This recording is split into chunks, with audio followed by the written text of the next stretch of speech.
This hangout is on the air live. Hey Cobb, what time is it? Oh, I wasn't. Give me 2 minutes, Brad. Or give me All 30 right. seconds. Okay.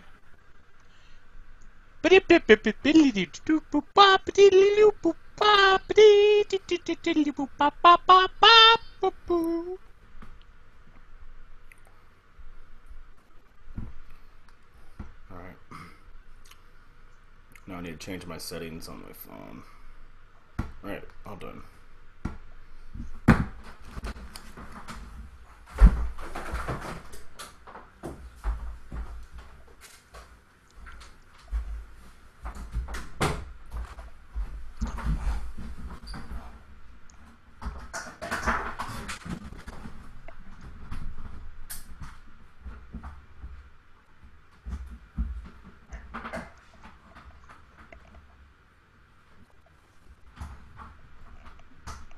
Get started here pretty quick.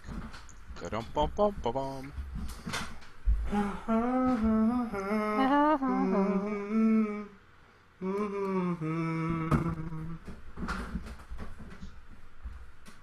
Where'd they go? What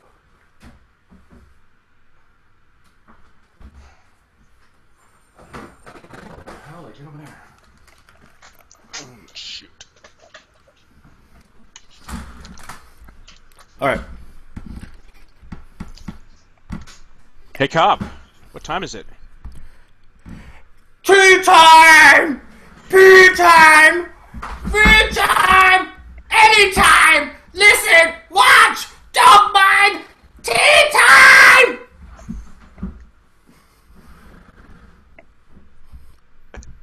What the hell's the music? You hear the music?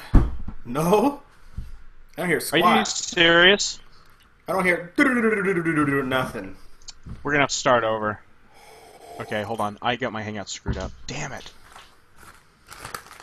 Ah, shoot. What did I pick? How was the damn. bomber? Should I do Just anything a minute. different? No, you got to do the bomber again. I'm sorry. But how was it? How was it? Was it good? It was amazing. The bomber was amazing. Oh, you just changed your sound. You're something happened. I know. I'm back on. I'm onto the blue microphone. I wasn't on that. Damn it. My recording. You know what? I'm just gonna start a new recording. I don't want to get 4 minutes into this thing. Just a second. Yeah. Well, we're not having a good start today, dude. It's fine. We're fine. It's better to have. We're tired. Whatever. It is what it is. What's going on? That's what No ID Justin wants to know. What's going on? Derek, I gotta mute you, buddy. Let's see here. Mute him. Okay. Next. We're gonna start that over. You ready to do it? Yeah. I'm recording. Hey, Cobb. What time is it? Tea time! P time! V time! Listen! Watch! Anytime! We don't mind! Tea time! Shit. Where the hell's the music? I lost my mouse. Okay. Found my mouse. It's tea time. It's TMV or P time. Depending if you're listening or watching, we don't mind. It's tea time. It's TMV and P time. As long as you're listening or watching, we don't mind. As long as you're listening or watching, we don't mind.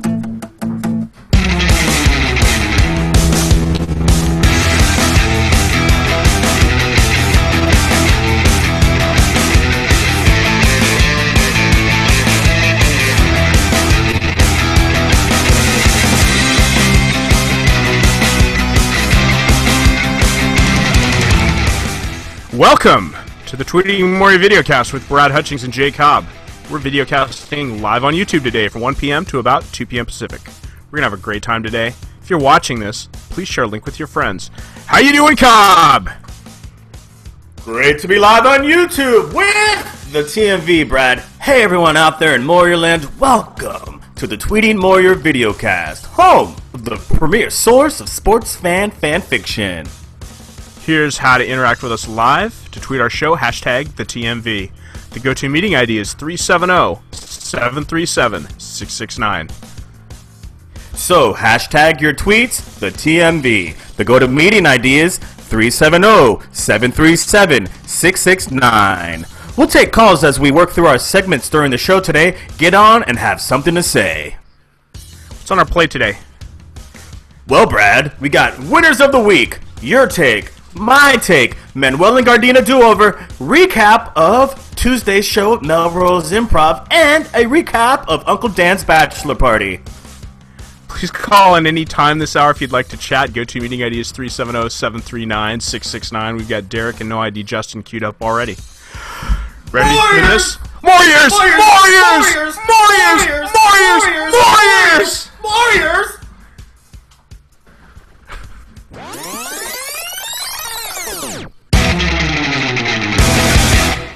Winners of the week.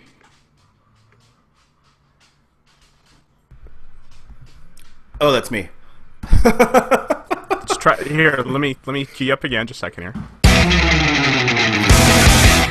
Winners of the week. Well, there was no winner on Monday. Guest host Rocco Pendola, Rocco, my name is Rocco, filled in for Jay Mohr on Monday, as it was Memorial Day. Brad said he was good. I say he was okay, but Brad's a little biased because Rocco also happens to be a tech guy, just like Brad. Tuesday, well, who was Tuesday's winner? First it was Big Fella, then it was Raya, then it was Rod Farva, and then, no, it wasn't Rod Farva, it was Bruner Raya with his second Twitter hat trick. Follow Bruner on Twitter at Bruner Raya. You are a hat trick winner. Wednesday, 1218 Artist took her third Twitter hat trick, but which account was it? Was it 1218 Tweets or 1218 Artist? I don't know.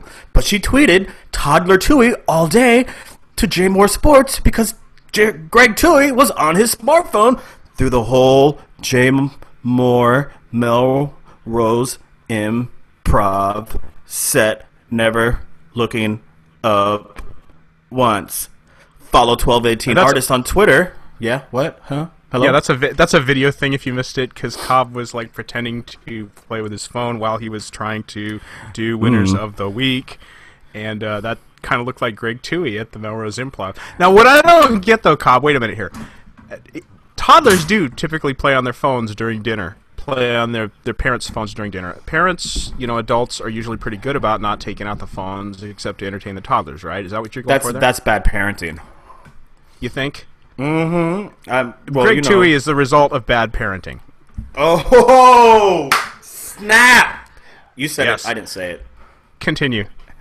Follow 1218 Artist on Twitter at 1218 Artist, or follow 1218 Tweets on Twitter at 1218 Tweets.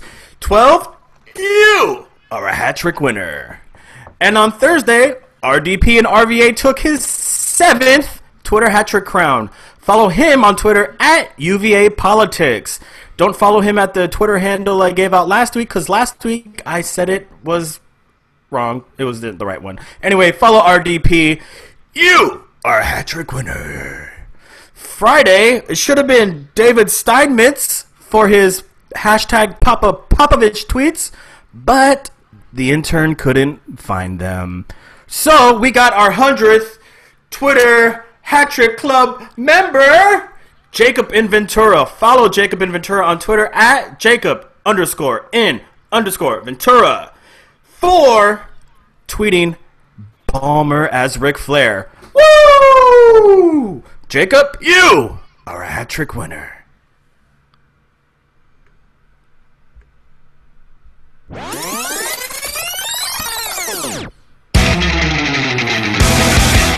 Brad's take.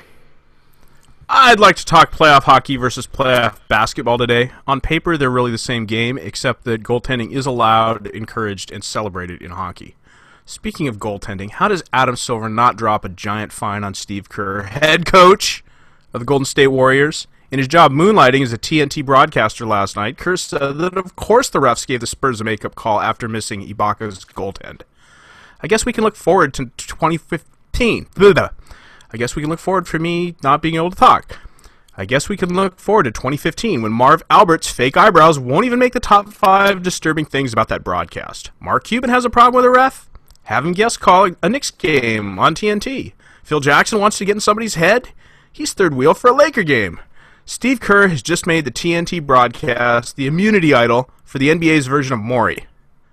Spurs Thunder was exciting last night if you were pulling for OKC, and a snoozer if you wanted San Antonio to just grind it out and wear them down.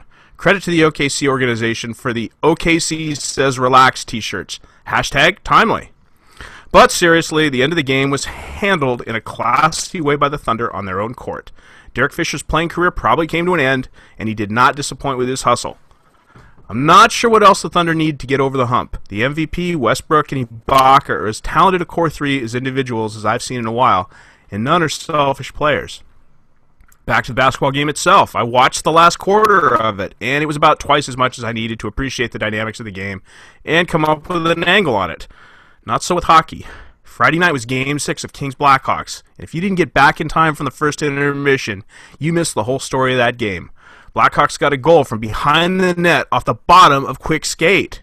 Considering some of the other saves Quick made, that just had to sting. Doughty came up huge in the third period, but Kane and Saad did too. By far the best part of this game was when a Kings player lost his helmet behind the Blackhawks goal, and it just stayed there for several minutes until a timeout. I suppose that's one of those things that makes hockey special. In the NBA, if a player loses a mouthguard on the court, play is stopped for it to be removed and the playing floor properly sanded, stained, and resealed. So for me, playoff hockey wins over playoff basketball any night of the week. Unless the Blackhawks beat the Kings tonight, then I'll just have to root for mayhem on the hardwood in the final 2 minutes, because neither the Spurs nor the Heat really get me enthused. Brad, I'm surprised you didn't go Donald Sterling for your take here. With the sale of the Clippers to Steve Ballmer by Shelley Sterling for $2 billion, all because Shelley had Donald diagnosed as medically incompetent? That's totally right down your alley, buddy.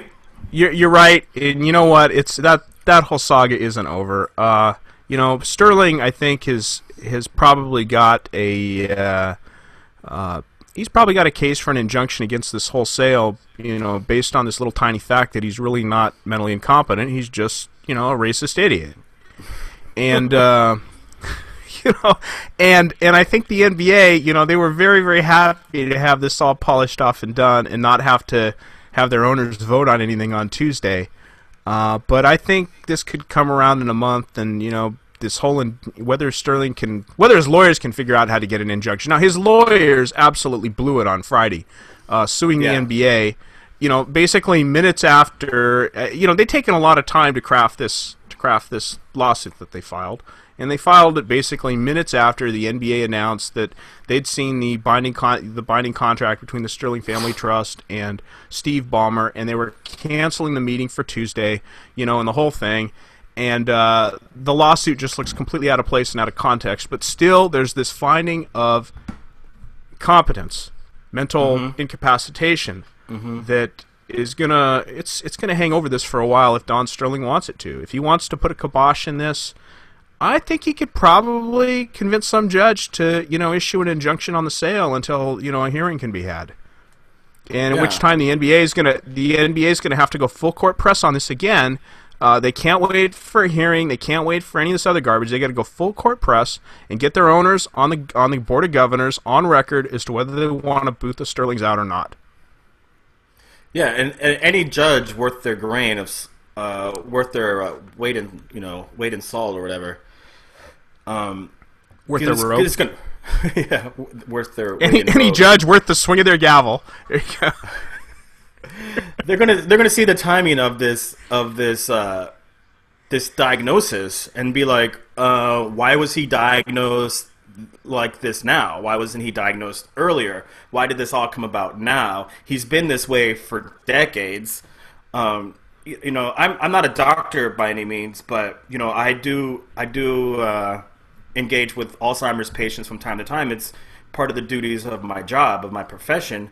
And I could somewhat sort of recognize Alzheimer's patients or people with dementia. And you hit it on the head earlier. He's just an old kook. You know, he doesn't come across as somebody with Alzheimer's. He doesn't come across as somebody who's mentally incapacitated. He just comes off as a jerk. Yeah. The one big problem here that Sterling's going to have in getting an injunction is he did sign a letter that his lawyer crafted granting Shelley Sterling permission to shop the Clippers on behalf of the family trust. And that's not a forged letter, and it's not a letter written under, duress of a... I mean, basically, his only defense on that letter is that he's mentally incapacitated and not capable of taking care of business. It's really the only reason that could invalidate that letter. So that's going to be that's the big problem here. But this is not over by a long shot, and still the Board of Governors is probably going to end up having to vote on getting rid of the Sterlings. And I don't know if that vote had gone down this Tuesday, if it would have gone the way everybody expected.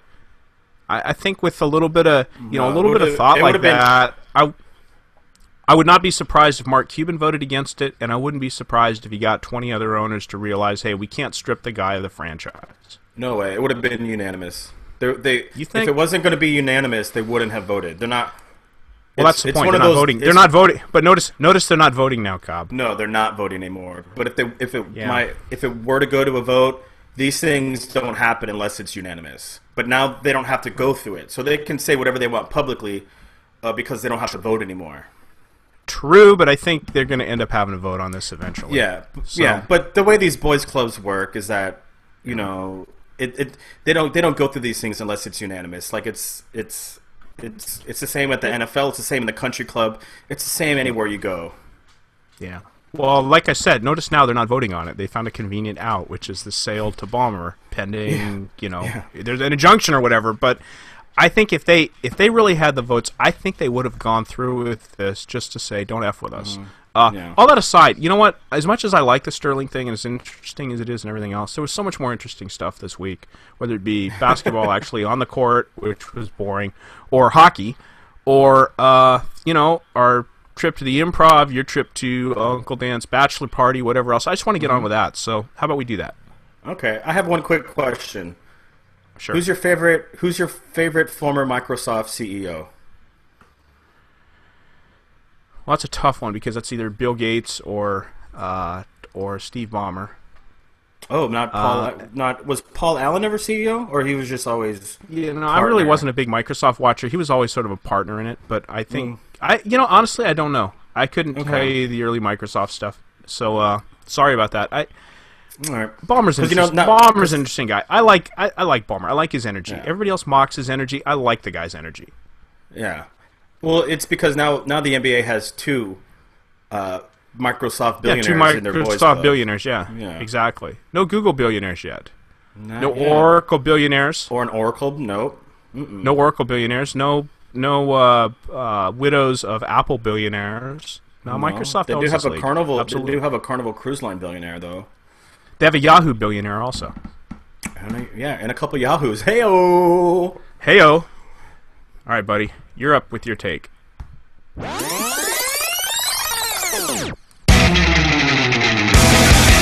Cobb's take. Over the last 12 and a half months, Brad and I here on the TMV have taken you, the listener and the viewer, down many an off-beaten sports topic path. Brad broke down how the NBA was going to deal with Donald Sterling, all prior to Adam Silver's epically surprising press conference. Last year, about this time, I myself broke down how the Heat and Spurs are the NBA's two most consistent, loyal, and longest tenured leadership groups, probably in all professional sports, with Popovich in San Antonio and Pat Riley in Miami. This year, it's all anyone can seem to talk about. I also talked about how Greg Oden may now be in place to get a championship before Kevin Durant, something I brought up when Greg Oden signed with the Heat not earlier this year, but last year.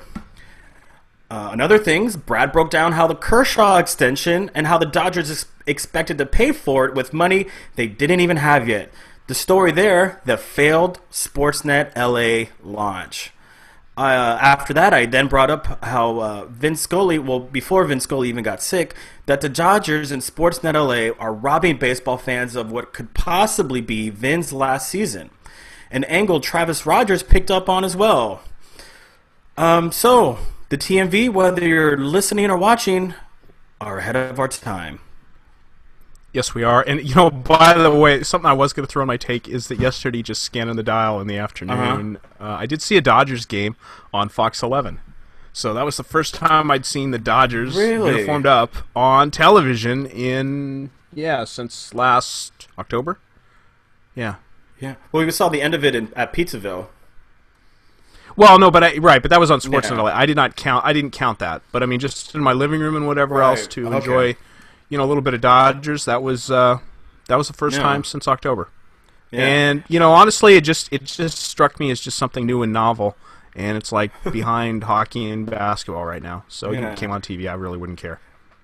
I know. It was like I was at a sports bar on Friday night, and the place had Sportsnet LA on, and I'm like, oh, it's cool that they can watch it here, but I can't watch it at my house. And I'm like, oh, so that's what the backup catcher looks like. Oh, okay. I didn't even know.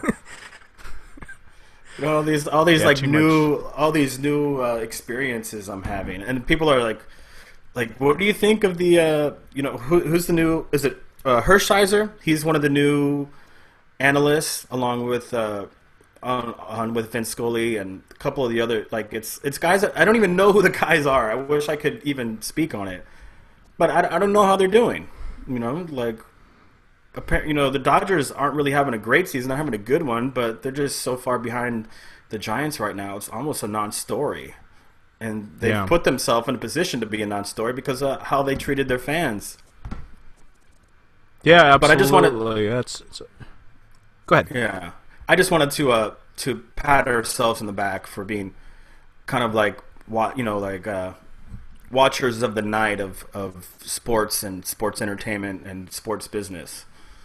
Yeah, it's like there's no golden trailer award for us, Cobb, but there's like a golden Procedure Award. A Golden Retriever Award. A Golden Retriever Award, so I'm going to pat myself on the back, and you could join me in that. That's great. Nice. Yeah. We did great. Okay. So whether you're listening or watching, we're ahead of our time. So whether you're listening or watching, come in, Brad. Help me out. We don't mind! No, we're ahead of our time. We're ahead of our time. We're ahead of our time. Yeah. Awful. That's going to sound really good.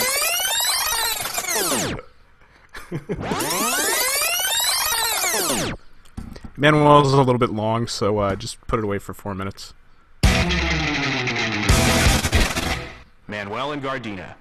I'm speaking with Manuel and Gardena, who called into the show on Friday and was completely breathless, like he'd been thrown out of an airlock or something. So, first of all, Manuel, are you okay? Yeah, man. It's funny, dude. I don't know. I was like right about to start a drain cleaning. I got all set up. And then he went to me. I wasn't expecting it at all. Usually, like, when it gets that late, he's done it before, but usually they'll tell me, hey, just go to rapid fire.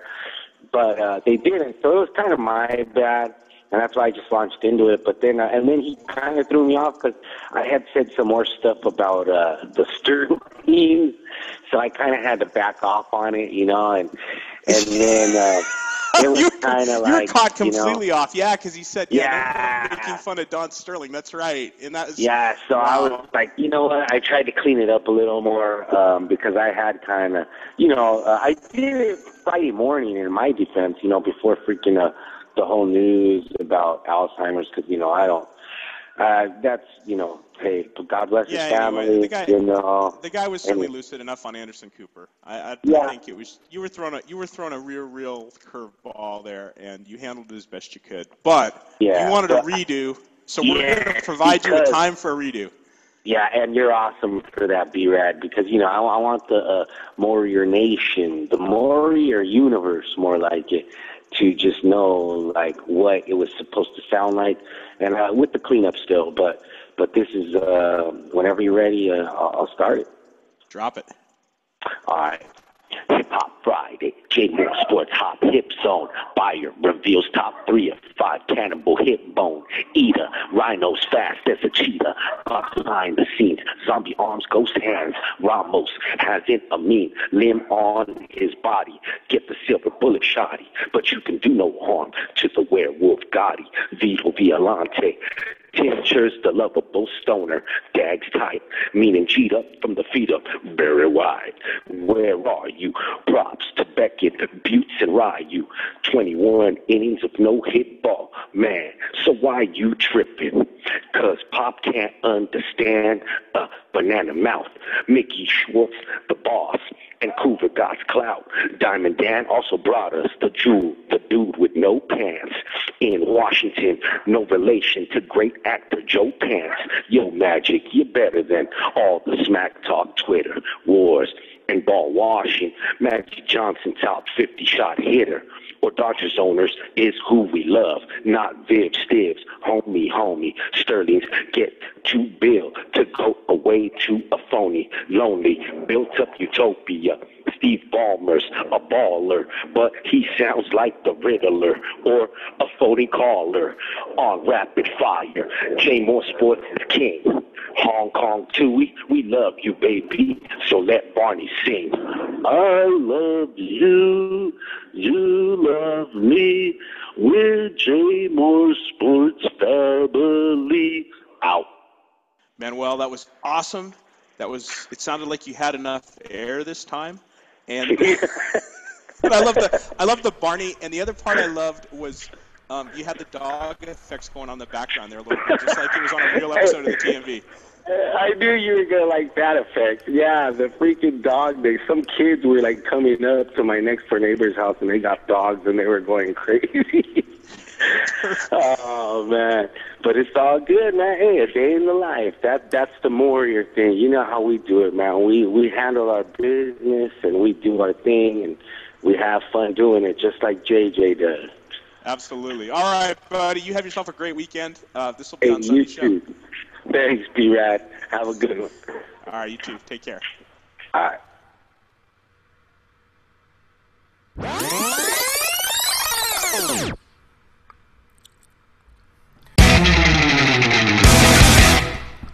Melrose Improv. So Tuesday night, a few of us met up at the Melrose Improv to see Jay Mohr and Daryl Wright. Yes, that was me, you, CJ and Irvine, No ID Justin, and his lovely wife, Robin. So CJ and I got there first, and we saw Daryl Wright outside the Improv. That's a really cute little venue, too. Of course, it's right on Melrose there. Oh, yeah. And it's got a nice little outdoor area, and we walk up, and there's a little table out there, and there's 3 guys, and one of them's Daryl Wright, and then there's, the guy collecting tickets and handing out wristbands, and that's basically all there is outside.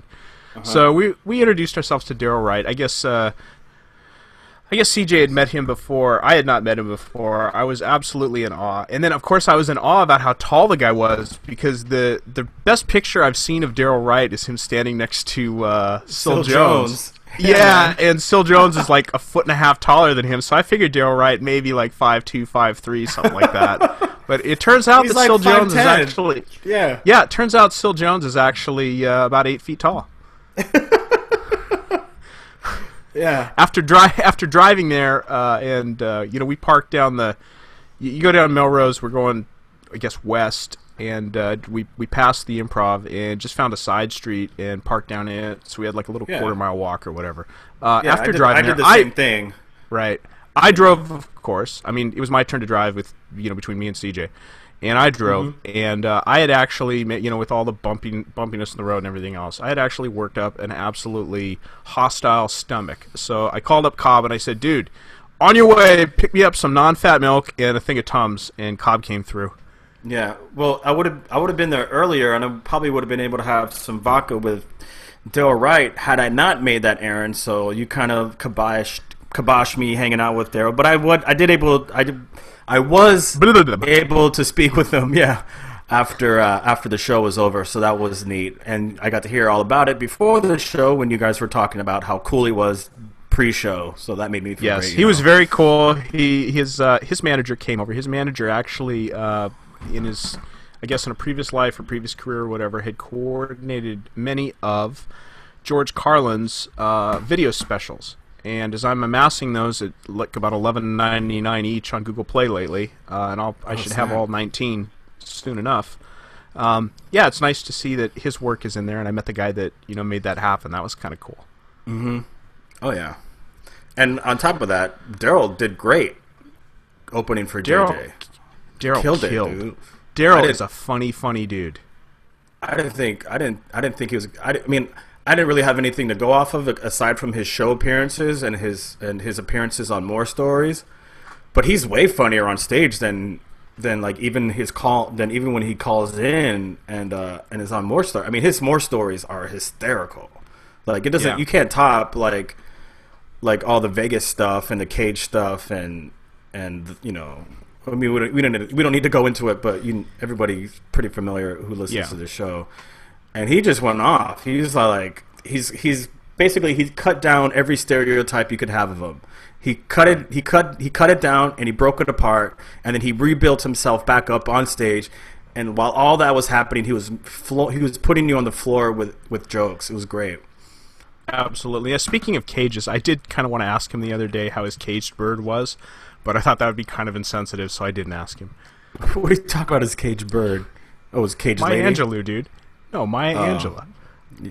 Yeah, okay. Sorry. Like I said, probably be a little bit tasteless, so I stayed away from that. Probably would have had to, like, break it down for him a little bit. Maybe. That's my roommate's caged bird. No, anyway. That's my roommate's caged bird. She's not singing. Yeah, so tell us a little more about the show. We had a guy in the middle. I don't remember too much about him. If you're watching this season of Last Comic Standing, he's the tall surfer beach guy from Venice on Last Comic Standing, and I guess he's very angular. Has a very angular jaw. Yeah, he's like a better looking version of Gary. What's his Gary Goldman? Just in appearances speaking, his comedy isn't really unique, but he is funny. There's nothing. I say that because there's nothing he really talked about that I can remember. Like I was just gonna say not very memorable. Yeah, but he was. I remember he was enjoyable, but not memorable. Yeah, like his appearance is probably the most memorable thing, and the fact that he was on Last Comic Standing is something that you can bring up. But other than that, like, what was his funniest joke? I don't remember a funny. You're just left like kind of stumped, like a stump. Like a stump. We didn't see like a stump there. JJ, of course, killed. Yeah, JJ killed. Yeah, and it was what, 2 hours or nearly 2 hours? It was over an hour and a half, wasn't it? Well, I think he went for about an hour and 15 minutes, but it was definitely 2 hours total with everybody. 2 hours. Yeah. Okay, yeah, it was 2 hours total for him and everybody incled. Yeah, we got out of there just before 10 o'clock. Man. The next show was supposed to go on at 10, and we were just completely crowded in the lobby till 10:30 or so. Yeah, it was absolutely. Yeah, we had good seats because me and CJ were right there in the middle, one table back from the front of the stage. So we were right there in front. JJ had a bird's eye view; he could see us clearly. Whereas Greg Toohey and Tincher were way in the back in the corner, and everybody who listened to this show this week knows pretty much what they were up to. I tell you what I can't figure out is that's a very small venue. I can't figure out why anybody within driving distance doesn't go to one of those shows. That was absolutely amazing. And I'm outside of driving distance for a night like that because that's almost a 2 hour trip up there just with traffic and everything. Yeah. I think of all the Melrose shows JJ's done, I've only missed like 2, and he's done like 6. And I really wanted to go to those were. Yeah, no kidding. That's really an amazing show, Cobb. I mean, that was a really, really fun one to go to. It is, and I always had fun. Way more fun than Irvine. Way more fun than Irvine Improv. When me and CJ went the last time to Improv, when JJ was sick and he had to leave early, that's the night we met Barry Katz for the first time, and I got that classic pic of me and Barry pointing at the camera. Now, speaking of which, I did not get a picture with Barry, but I did get to I know. Why not? You know what? It's funny. I was just happy to meet people, and really, I wasn't even thinking about getting pictures or anything. I was just enjoying the moment. I mean, all you had to do was hammer your phone, and I would have took a pic with you and him. You're absolutely right, and I didn't even think of it. And the funny thing is, I probably, if I'm going to live an exciting life like this, I probably need an official photographer of my exciting life. But I did get to meet Barry Katz.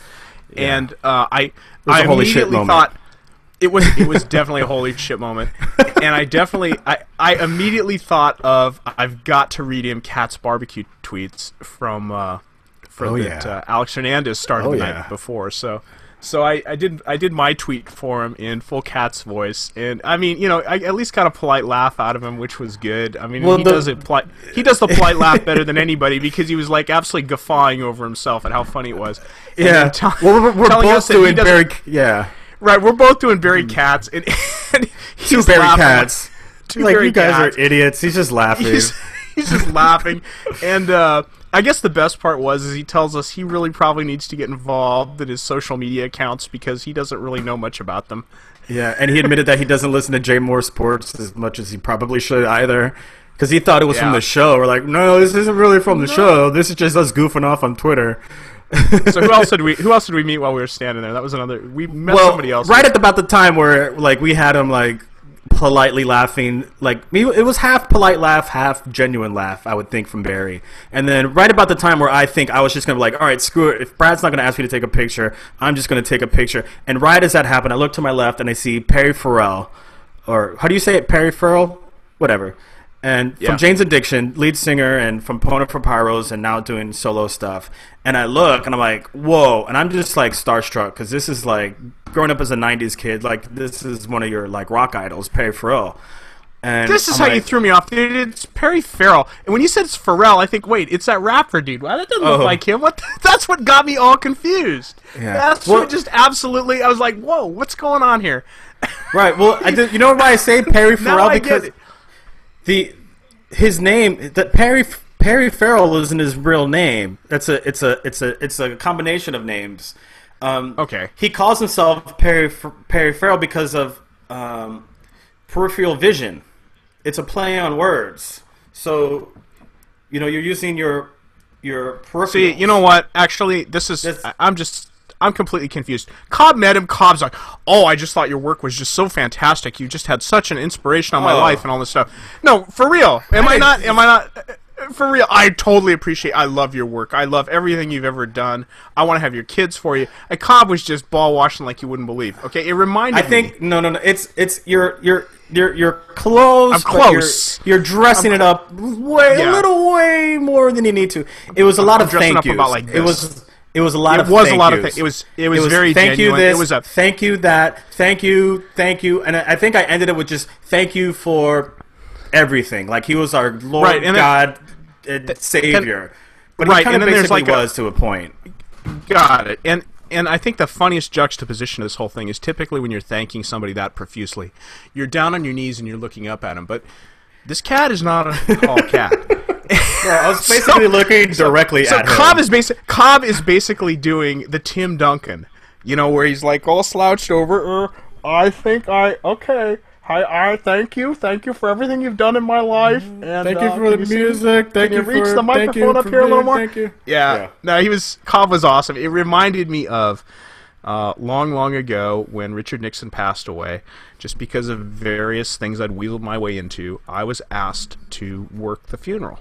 And so I went and worked the funeral. And my responsibility at the funeral was to guard access to the VIP bathrooms. This is where people like David Gergen would come and take a leak. Okay, obviously the ex-presidents and whatever, they had better spots in the VIP bathroom. But, I had a buddy who got to take a leak next to David Gergen, and that was his story of the Nixon funeral. Well, I'm there guarding it, and this short guy walks up to me with his beard, and it's Wolf Blitzer. Hello, I really got to go to the bathroom, he says. And I go, oh, Mr. Blitzer, I'm a big fan of your work and all this other stuff, but you don't have the pass, and I've got to ask you to go outside security and use those blue bathrooms out there and then come back inside security, and that's just the policy here. I'm sorry, sir. So it kind of reminded me of that moment that I had. It reminded me of that moment that I had with Wolf Blitzer, but you were just much more sincere than I was. And I don't think you're actually a big of a fan of Wolf Blitzer as I am of Perry Farrell. No, definitely not. Definitely not. So I think the lack of genuineness. I'm totally making up words today. I'm an idiot.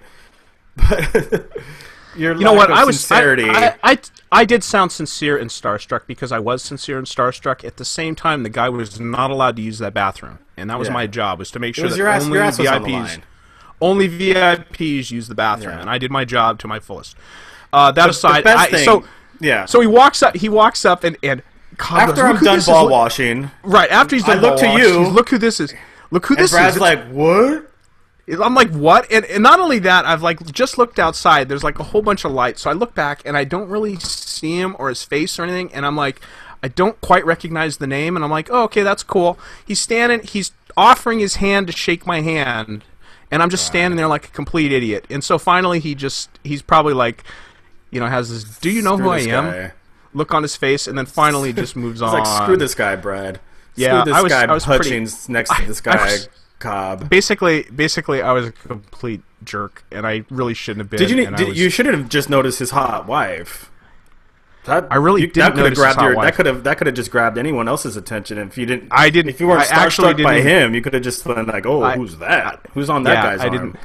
I didn't see. So after this, JJ comes through the line, and he's saying, "Hey, everybody going to be at the." Should I tell this or should you tell it? Everybody gonna be at Dan's wedding. You're halfway through it. You're halfway through it. Go for it. All right. Everybody gonna be at Dan's wedding, and I go, yeah. Well, everybody except me. I didn't get an invite because I really didn't have any idea what to do about the, Dan's bachelor party. I heard it like 20 minutes after it dropped. I'm sure I was the first person in the world to listen to it because I was listening to it right when it dropped on the podcast at 12 a.m. that night, last 2 Mondays ago, and. I'm just like, well, I didn't get invited. He goes, no, you're invited. You can come. And like, Cobb and everyone's like, oh, my God, Brad gets to go. Brad gets to go. Okay. Well, the whole night, I was like, this is the elephant in the room, is that CJ's going. You came up with CJ. CJ's going. Justin and Robin are coming down. Justin got his invite. I got my invite from Dan himself, from his personal Twitter account. Everybody who's at the Melrose Improv, all the Moyers at the Melrose Improv that night on Tuesday got their invite, except for Brad. But Brad wasn't really all that hurt about it or anything. Brad was just kind of joking around. Well, then Brad got an invite. Okay. Brad got his invite, and then Brad didn't end up going. Then I didn't end up going. And we'll get to talk about that later. Outside, after we meandered outside, we did see Funny Brad walking around. He's actually as short as advertised. And he's funny. And that's why he's funny and Brad. That's right. That was about it. It was absolutely a great night. Do we agree? Oh yeah, and it was great because Tui was there and Tincher was there. Got to talk to them, and we tried to get. I tried to get some 411 on what his intern song was going to be because he was going to do karaoke, brainyoke the next day, and he wasn't going to spill the beans. And even though I tried to twist his arm, he wasn't breaking. And talked to Tui about who are the next interns. He said that they got 3 female interns lined up to fill in. So that's going to be what's going on this coming week and for the weeks ahead. Talked to Daryl Wright. Since you guys saw Daryl before the show, I got to talk to Daryl after the show and spoke with him, and it was cool. And right about the time I was talking to Daryl is when JJ came out. And he just made a beeline for us and just gave us all these big bear hugs because, he doesn't even have to say hi anymore. Like, he knows us by face and name. And Brad, especially, you're on first name only basis. I don't think he doesn't even know my last name anymore. Yeah, no, well, it was funny. He came off the stage and, high-fived a couple of the chicks that were sitting in front of us. And, I just had my hand out for a fist bump or whatever. And he just went and picked me up like I was like an inch off the chair, like he was going to just, body slam me or something like that. And I'm just like, oh, God, somebody's got wrestler moves on me. I don't know what the hell to do now. But, anyways, he's a cool dude. One of the things was, one last thing is he did, as he was making his way out and he saw Tui, he did make the point about Tui out there playing on his phone the whole time and not missing a beat. I said at the time, dude, he's got a show to plan. That's got to be a lot of work. And I wasn't trying to ball wash or anything else, but I think that's probably what was, what was really going on. Tui's a hard worker. And Tincher's a cool dude. Mm-hmm. Tincher's a really cool dude. Tincher's going to go far. Yeah. Well, he gave us, they never mentioned this on air, but he told us, while we were at the Improv, I asked him, what's the plan now? What are you going to do? Are you going to get a job? You can do radio? What are you going to do? And he told us he's going to NYU. He's going to NYU, and he's going to study sports law. He's going to go to graduate school for sports law or sports business, I believe. So on the GoToMeeting, I see CJ right now. CJ, are you there? Hey, man. Hey. How's it going? Hey, how's it going, guys? Hey, man. Pretty good. I guess we got a little delay here with CJ. 1, 2, 3. Ask him a question, Brad. Yeah, I'm having trouble hearing you guys. I don't know why our levels aren't good or something. Let's do a. Just bear with us. CJ, do you mind doing a quick sound check, real quick? Just say your name, say where you're calling from. Brad just want to check your levels before we kind of get this going. He sounds good. We're the ones that are having trouble here, buddy. Oh, we're the ones. Okay. Just let CJ know when you're ready to go. And we want to talk, CJ. We're going to want to talk to you about the Melrose Improv show on Tuesday, and we want to talk to you about, of course, everything that went on yesterday at Uncle Dan's bachelor party. Stop a second. CJ, did you hear me? Did we lose CJ? Crap. No, he's there. I'm not getting any. How about now, CJ? Is this a little better? No. He's texting me saying that he's on. Well, I don't know how to make him hear us better. That's a problem here. GTM looks good. GTM out looks good.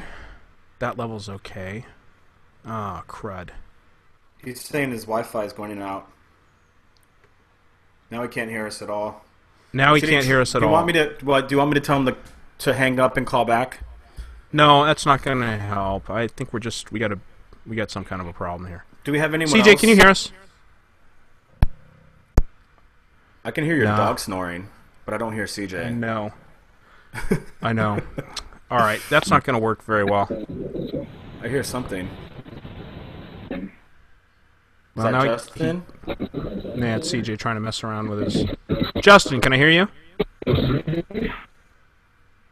I hear feedback.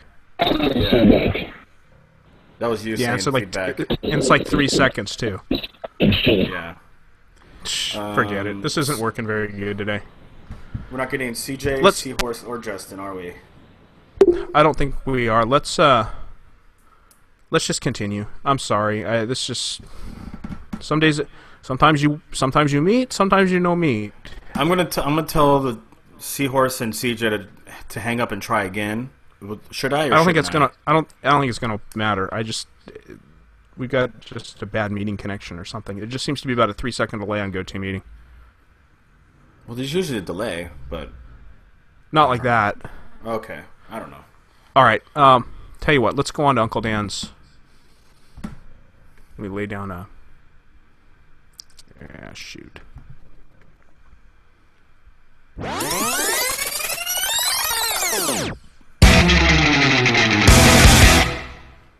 Uncle Dan's bachelor party. Uncle Dan's bachelor party was Saturday afternoon. Yes, I was invited. Not being on the top of my game at the end of the weekend, I had it in my head that it was an evening thing. So Cobb hit me up at 1:45, and I had some obligations in the afternoon. I'm sorry I couldn't make it. Break it down for us, Cobb. Well, the Uncle Dan's wedding if you listen to more stories, you know that Maddie, JJ, and Uncle Dan were going to plan to do a homoerotic pool party for Uncle Dan the afternoon before his wedding, which is taking place today. Actually, they're gonna have their ceremony somewhere in Santa Monica later this afternoon. But JJ wanted to invite the audience to come and participate and to hang out with. And a couple of things they talked about were having walkie-talkies. They wanted guys to show up in like vampire costumes. Brad, do you remember anything else they were like talking about in that Mohr story? Marco Polo. Oh yeah, they were gonna play because it's a pool party. They wanted to play Marco Polo. Because it's a pool party, and it was going to be he was going to get a hotel room, and they were going to hang out at the pool. And Marco Polo was something that Uncle Dan and Hey Maddie used to play when Maddie was younger, and in fact they would play it with Nikki too. Nikki and they would also play it completely outside the pool, just anywhere. Yeah, just anywhere. And so there's a bunch of stuff people talked about, and JJ took Twitter to task, and I wanted to know what guys could do and would do and see who would get invited. I got an invite because I suggested bringing walkie-talkies and possibly bringing an ambulance. If I could just steal one from work, I didn't have to do that. I just ended up bringing a gift and my $20. So I did the icy handshake with Uncle Dan. I had the $20 tucked between my fingers. I folded it up about 3 or 4 times, and I stuck it between my middle finger and my ring finger, and I shook his hand, and then with my free hand, my left hand, I held it tight, and I slid the 20 out between my fingers and made sure it was in his hand and gave him a good clap, and then patted him on the back and say, "Hey man, congratulations! So good of you to finally tie the knot and You'll make a great Miami booster one day." Yeah. If I'm ever in the position to be a booster, that's basically what I'm practicing for. So I did that. Everyone else, no one else gave Dan their 20 as cool as I did. Everyone just kind of like, "Oh, here you go," and they kind of took it out of their wallet. I'm like, completely missed the point. But I had a gift. I gave him some walkie-talkies. Justin also had some walkie-talkies for him. Justin and Robin gave him pistachios. I'm an idiot today again. Pistachio nuts. CJ had a groomsman shirt that's a groom across the chest and that had a fake mustache underneath, so that tied in with the podcast quite well. And a couple other guys who I hadn't met before. Well, Seahorse was there. I had met him, but Kelly Lowry. I want to make sure I have his name right. It's Lowry. He showed up with a Zimbabwe $1 billion bill. Did you see that on Twitter, Brad? His $1 billion bill. I did not. I still have to. I've got to review Twitter from yesterday afternoon. I was totally away from it. Okay. Well, he posted. Kelly had tweeted Dan and JJ that he had a $1 billion bill from Zimbabwe to give Dan as a bachelor as a wedding present, and it was pretty. It's bigger than an American bill, and he had it framed, and it looked good, and it should be enough to buy him at least half a stake in the Zimbabwe Clippers. So that's a good deal for Uncle Dan. Like maybe if he ever makes it to Africa, he can get a professional basketball team there. Let's try. Stop a minute. Let's try to get Derek on the line here. Okay. Yeah. Seahorse, can you hear us?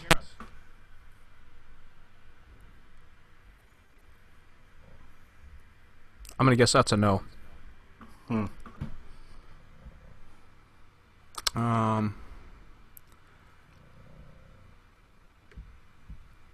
Seahorse, can you hear us?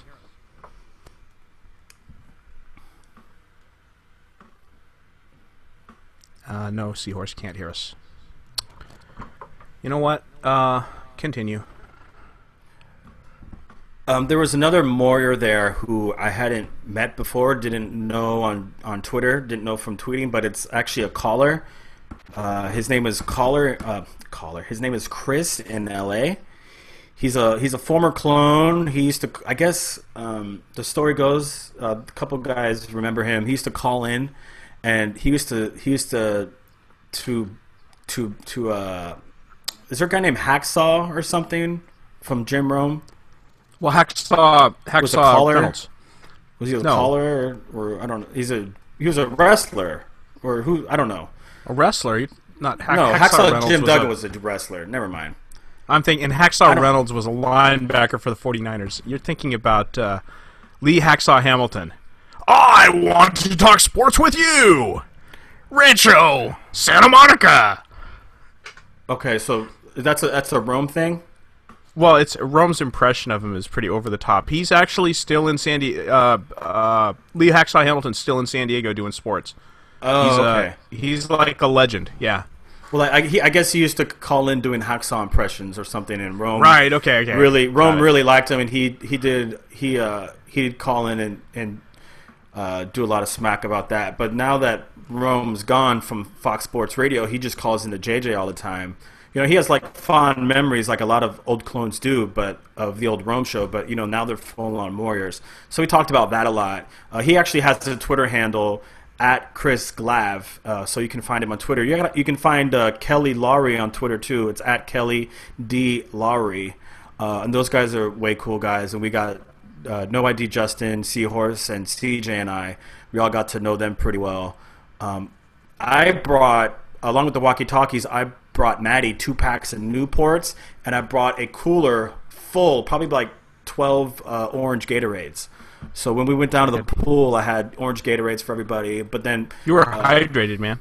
I was uber hydrated because JJ bankrolled the lunch. So we ordered like 18 beers at a time.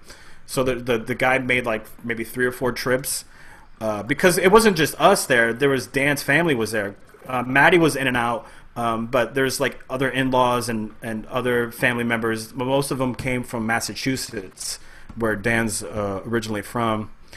Seahorse brought him a Speedo, and JJ took a picture of Uncle Dan in the Speedo in the one that Seahorse got him and posted it on Instagram, and that was hilarious. That like every maybe 45 minutes or so we check Instagram and we just go through like the last 10 or 20 comments, and it had us rolling. Some guy said he looked like a black and white cookie because he had such a pronounced farmer's tan like on his legs. Like his chest was all like nice and tan, but then his legs were like ghost white. And so we're just cracking up on that. He was a good sport about it.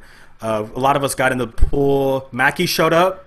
Meredith was there, so he got to hang out with his dad, and you know JJ had him hanging out with us. He gave us all like high fives, and he had him like JJ taught him how to lift up his shirt and pat his belly and go, "I'm gonna get you pregnant." And so he's there, listening, "I'm gonna get you pregnant." And dude, this kid's a linebacker, man. He's maybe only like 20 inches tall, but he's a stud.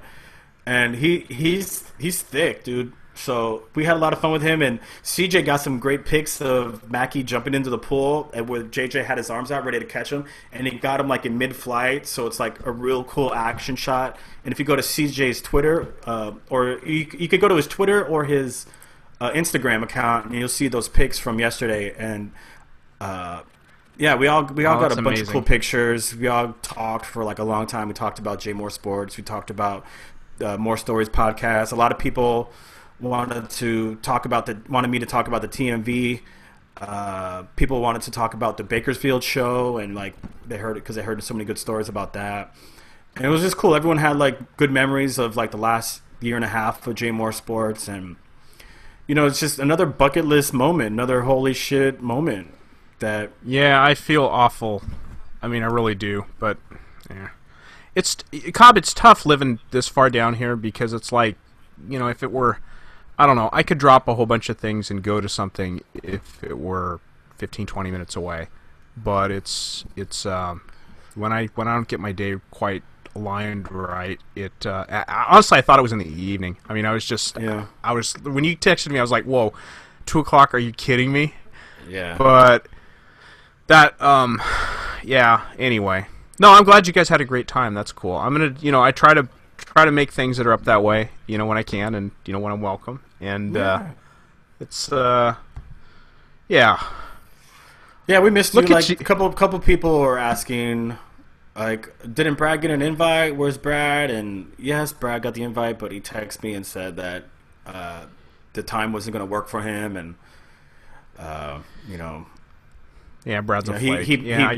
He really feels bad, and he wanted to be here, and so people understood. Yeah, it sounded like a really good time. They wanted to make sure somebody else who got invited that wasn't there apparently was on Twitter being a little bit angry about it, and people were worried that you were like that as well, and they kept checking in with me to see if you were also acting that way. So I had to kind of be the guy saying, no, Brad's he's not happy with himself, but he's certainly not angry at anybody. No. Yeah. I didn't. I'm not angry at anybody at all. No, I had some commitments yesterday afternoon that I had to take care of, that I had to show up at, that I would probably be getting a lot of grief for if I hadn't showed up at. So just leave it at that. But we know. It's cool. No, I'm glad you had a great time, and it just sounds like a wonderful time, and Yeah, it was, and we got to see Maddie in action. Oh. Apparently, Maddie's single again. Oh no! Apparently, the girlfriend, hey Gabby, is no longer living in LA. She moved back to Texas, and we didn't know that until we saw Maddie walking by a couple ladies sitting by the pool sunbathing, and instead of walking by them, he stopped and talked to them, and apparently found out that they're from Finland. They're visiting LA. They're going to be here a while, and now they have Maddie's phone number.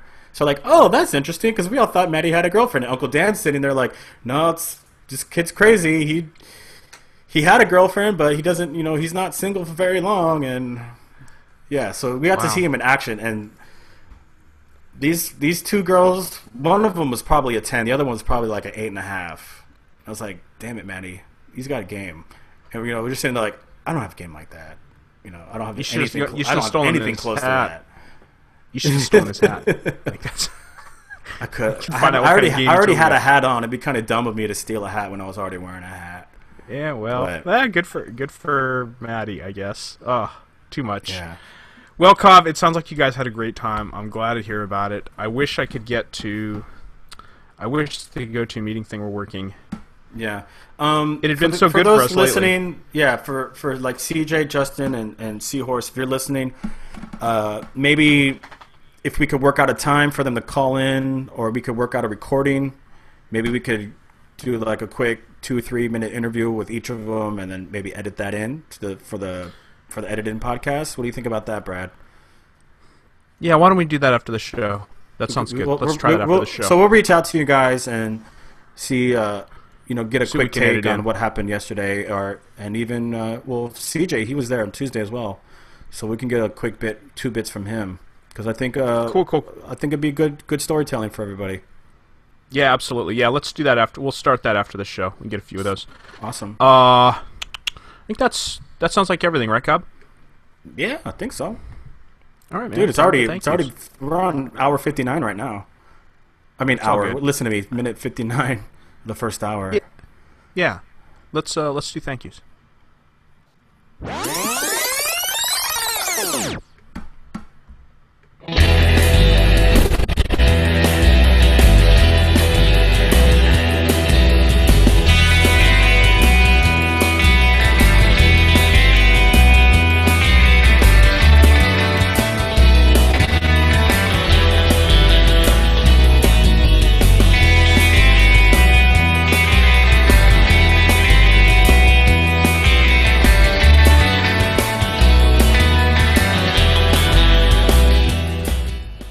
Thanks, Manuel and Gardena. Your videocast redemption was a success. If we have any conversations with people after our live video recording, thanks to you guys for participating on tape this afternoon. And thanks to the listeners, whether you listened live or on the podcast, for giving us an hour and whatever amount of your time. Thanks to Jay Cobb for doing the videocast with me. Thank you, Brad. And I have an update here. I got a text message from No ID Justin saying she wasn't a 10, she was probably a 9.5. Anyway, props to Maddie. Please let us know what you thought of today's show on Twitter. Hashtag TheTMV. The edited podcast will be up on Monday evening for you to enjoy during the week. We'll see you next Sunday afternoon at a regularly scheduled time for another fun hour of The TMV. The TMV. The TMV. The TMV. The TMV. The TMV. I thought we were going to do that, Cobb. Woo! Developers! See you then, Cobb.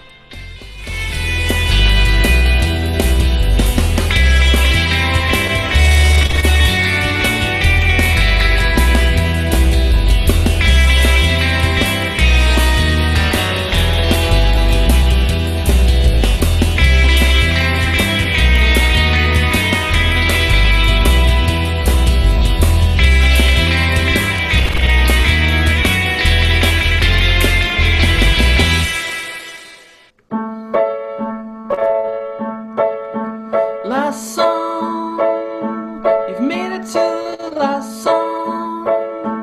Only means you're listening or watching to the end. Last song, you made it to the last song. It only means you're listening or